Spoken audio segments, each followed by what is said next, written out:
Bonjour à tous, je suis ravie de vous retrouver pour ce nouvel épisode de Contact. Encore une fois, nous avons décidé de vous laisser la parole et vous avez été nombreux à nous poser des questions sur les règles de priorité. Alors voyons voir tout de suite ce qu'il faut en retenir.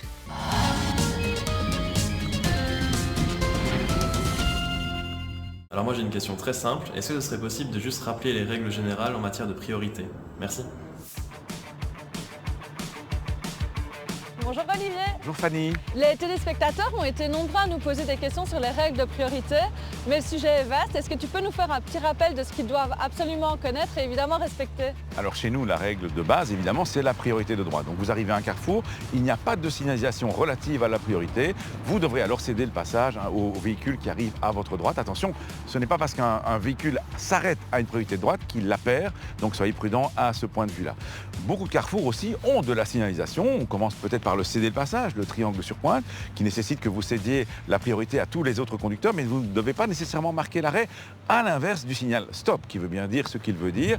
Les gestionnaires de voirie mettent un stop quand ils pensent que le carrefour est sans doute plus dangereux et nécessite une attention supérieure. Donc vous devez marquer l'arrêt et regarder dans toutes les directions avant de vous engager et être bien sûr de ne gêner personne. Et puis bien entendu, il y a aussi les feux de circulation. Alors ici, tu ne nous as pas parlé du triangle avec la croix à l'intérieur. Alors je n'en ai pas parlé parce que ce panneau n'est pas obligatoire. Le gestionnaire de voirie va passer ce rappel de priorité de droite à des endroits peut-être où on ne voit pas très bien qu'il y a une rue qui arrive de la droite. Dans un autre registre, on nous a aussi demandé les règles de priorité lorsqu'on sort d'un parking ou qu'on fait un demi-tour sur la route par exemple. Alors tout ça, ce sont des manœuvres, au même titre qu'entrer sur une autoroute, sortir ou rentrer d'une propriété riveraine, faire une marche arrière, faire un demi-tour. Tout ça, ce sont des manœuvres qui font que vous ne bénéficiez d'aucune priorité par rapport à tous les usagers qui sont autour de vous. Eh bien merci, ça me semble bien clair.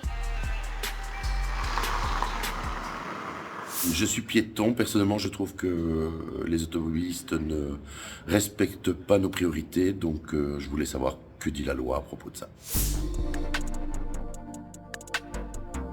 Quand un passage pour piéton n'est pas protégé, c'est-à-dire il n'y a pas de feu ou d'agent de circulation pour régler le trafic, un piéton, dès lors qu'il s'approche et manifeste son intention de traverser, a la priorité sur le trafic.